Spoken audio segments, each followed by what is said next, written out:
Let me tell you the most terrifying thing I know. You have absolutely no idea what's going to happen to you in the next 5 minutes. Your phone could ring with news that changes everything. Your heart could skip or stop. Someone could walk through that door and kiss you or kill you. The building could catch fire. You could have a stroke of genius. Or just a stroke. And here's the really twisted part. You're sitting there right now, pretending this isn't true.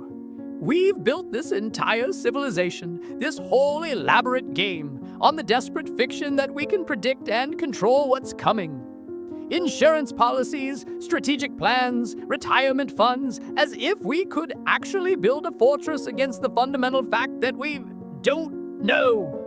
But I'm going to tell you something that sounds completely insane. This terrifying uncertainty, it's actually the best news you've ever heard. Carl Jung once observed that the more you try to define yourself, the less you understand who you are.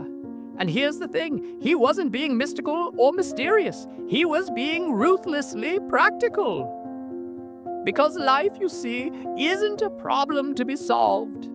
It's a dance to be danced. And have you ever tried to dance while calculating each step? Now I shall move my left foot precisely 14.7 inches at a 45-degree angle.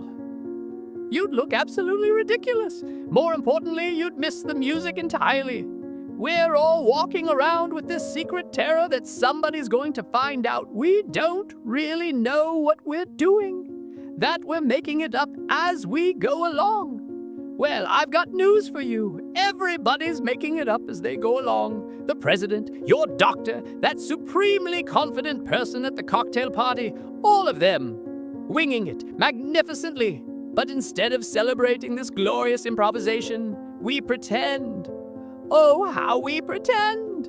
We've got 5-year plans and life insurance and retirement portfolios, as if we could actually insure ourselves against the fundamental uncertainty of existence.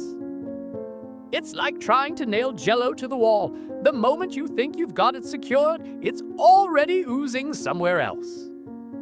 Now, the ancient Taoists had a wonderful phrase, hu wei, which doesn't mean doing nothing, as it's often mistranslated. It means not forcing. It means going with the grain of things like a skilled carpenter who works with the wood, not against it.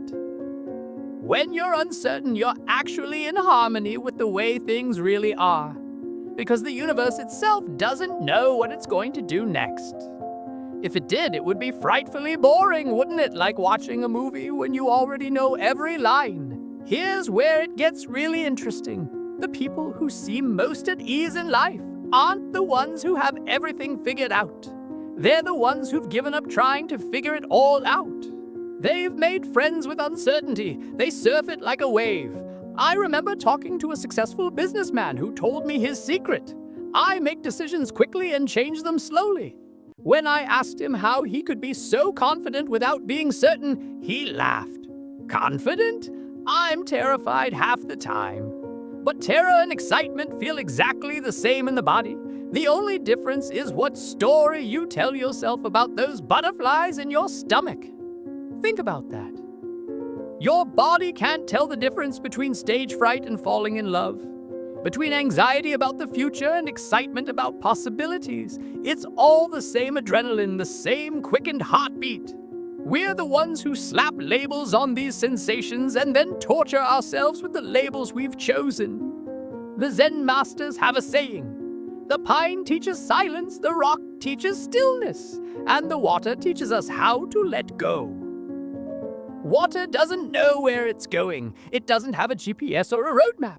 It just flows, finding its way around obstacles, over them, through them. Sometimes becoming vapor, sometimes ice, always perfectly itself despite having no fixed form. But oh, we want our fixed forms, don't we? We want to know who we are, where we're going, what it all means. We're like children afraid of the dark, not realizing that the dark is where all the stars are visible.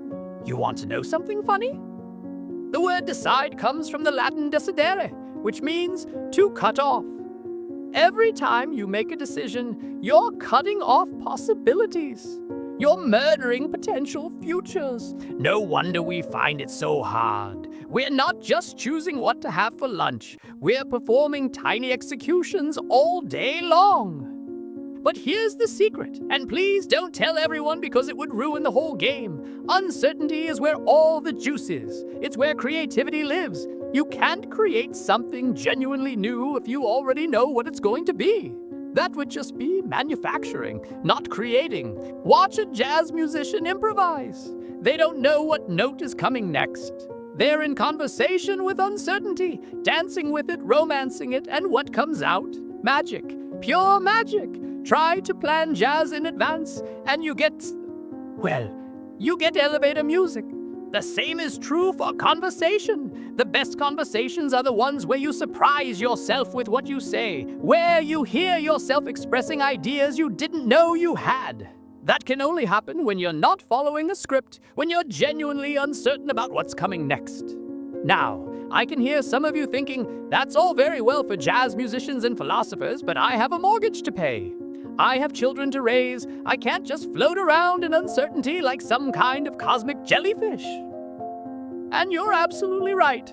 But here's what you're missing. Embracing uncertainty doesn't mean being irresponsible. It means recognizing that your plans, your insurance, your careful preparations, they're all rituals to help you feel better about the uncertainty, not actual protection against it.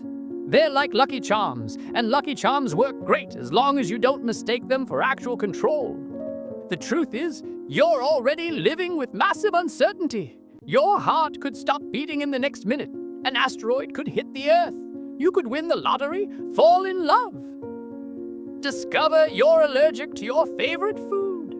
The fact that these things haven't happened yet doesn't make your life certain. It just means you've been lucky so far.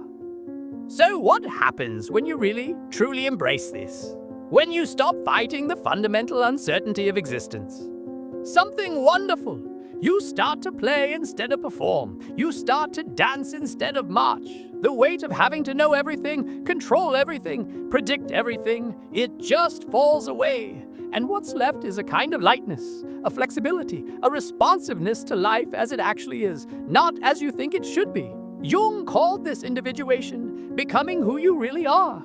But who you really are isn't a fixed thing. It's a process, a happening, a continuous unfolding. You're not a noun. You're a verb. You're not a photograph. You're a movie. And movies are much more interesting when you don't know how they end. So the next time you feel that flutter of uncertainty, that vertigo of not knowing, smile. You've just touched the truth of things. You're in contact with the creative principle of the universe itself. That uncertainty you're feeling, that's not a bug in the system. That's the system. And when you realize that, really realize it not just intellectually, but in your bones, life doesn't become easier because you've solved it. Life becomes easier because you've stopped trying to solve it. You've joined the dance. And in the dance, uncertainty isn't your enemy. It's your partner.